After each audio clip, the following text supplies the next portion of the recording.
Quais perguntas fazer para a testemunha na audiência de instrução e julgamento numa ação de reintegração de posse? É isso que vamos verificar no áudio de hoje, na nossa lição prática jurídica de número 88, de um total de 365. Você que está aqui comigo, seja muito bem-vindo mais uma vez. Você já sabe que diariamente eu posto um conteúdo jurídico voltado a vencer o processo de conhecimento ou a obter sucesso na defesa do executado. Hoje vamos falar de uma ação muito prática e muito comum na jurisdição civil, a ação de reintegração de posse. Bom, o que é importante você identificar para explorar a testemunha na audiência de instrução e julgamento quando a ação for de reintegração de posse? Estamos falando de ações possessórias, ações que têm um procedimento especial, um rito especial. E esse procedimento especial está regulamentado no Código de Processo Civil entre os artigos 554 a 567. Dentro do método IPR, o método onde você, como advogado, deve identificar os pontos-chave, produzir a prova necessária e impugnar a prova do adversário, dentro desse método, no pilar identificar os pontos-chave, a questão do direito material que você deve observar, inclusive para poder descrever na sua petição inicial na causa de pedir, são relacionados aos requisitos da tutela possessória. E aí, o artigo 561 do CPC nos dá o norte, nos demonstra como que você deve atuar numa ação de reintegração de posse.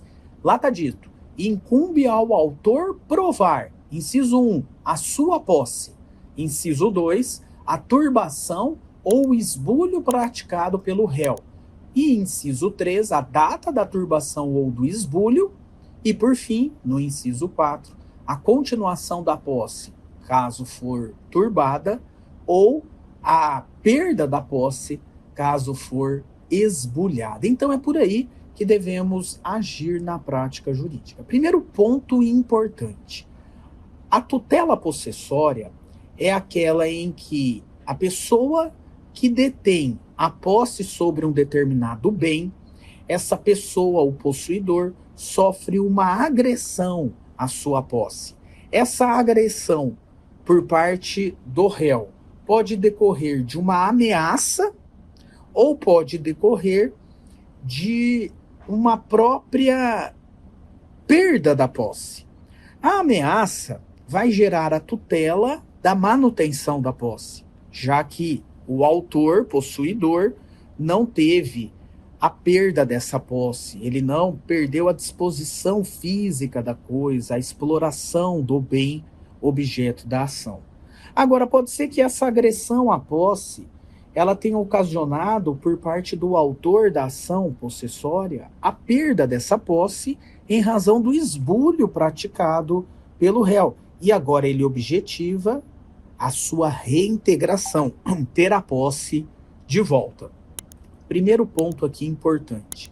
Nas tutelas possessórias, o autor tem que demonstrar para o juiz, lá na petição inicial, por meio de documentos, que ele, de fato, teve ou tem a posse sobre o bem objeto da ação.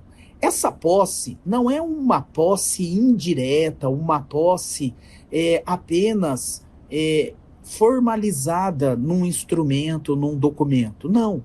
Ele teve a real disposição da coisa. Ele explorou o bem. Ele usufrui, explora economicamente ou explorou economicamente esse bem. A posse aqui é uma posse, claro, de fato, uma posse real, uma posse em que a coisa ficou sob sua disposição ou permanece sob sua disposição diante da ameaça. Isso é muito importante para a sua prática jurídica. O autor demonstrar a posse anterior. Não é uma posse indireta, é a posse direta. O poder sobre a coisa, o poder direto sobre a coisa. Como que eu provo que o meu cliente autor teve ou tem a posse efetiva, direta sobre o bem?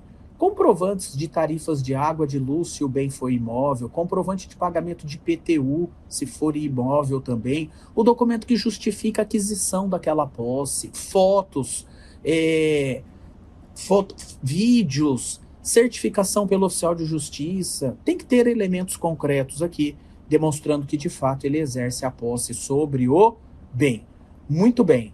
Além disso, além dele demonstrar a posse, ele tem que demonstrar o ato de agressão praticado pelo réu. A turbação, que é a ameaça, caso ele queira ser mantido na posse, ou a própria perda da posse, o esbulho, caso ele queira ser agora reintegrado nessa posse. Então, o segundo requisito aqui é a turbação ou o esbulho praticado pelo réu. Depois, ele tem que demonstrar qual foi a data dessa turbação ou desse esbulho, dessa ameaça ou dessa perda da posse por parte do réu.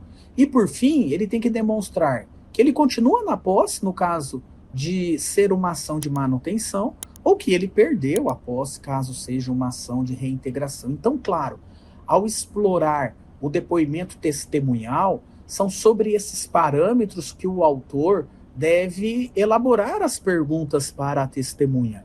A testemunha tem que confirmar em juízo que conhece o autor da ação, que sabe que ele exerce a posse ou exercia a posse sobre o bem objeto da ação, que tipo de posse era essa, né? O que exterioriza essa posse a fim dessa testemunha ter esse conhecimento, qual foi a data da ameaça ou a data da perda da posse, e se ele, né, o autor continua ou perdeu essa posse em razão da agressão praticada pelo réu. O que vai definir quem vence a demanda é uma análise concreta que o juiz fará sobre quem exerce a posse justa sobre aquele bem, se é o autor ou se é o réu. Nessa situação, quem tem a posse justa, quem tem a posse injusta. Quem tem a posse justa, aquela que não é violenta, clandestina ou precária, quem tem a posse justa vence a ação na demanda possessória. Então é nesse tipo de arguição que você tem que se preparar para fazer para testemunha numa ação possessória, né? Aqui você vai explorar os requisitos da tutela possessória, e os requisitos são esses aí, os mencionados no artigo 561 do Código de Processo Civil. Ok? É isso aí. Se atente sempre na identificação dos pontos-chave para vencer a demanda.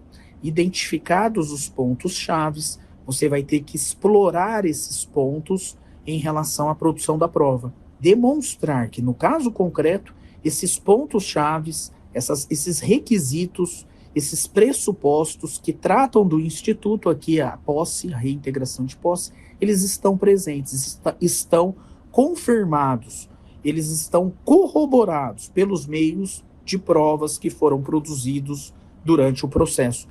Essa é a chave para você vencer as demandas. Nos vemos, nos encontramos aqui nessa rede social, na próxima lição prática jurídica do dia. Até lá!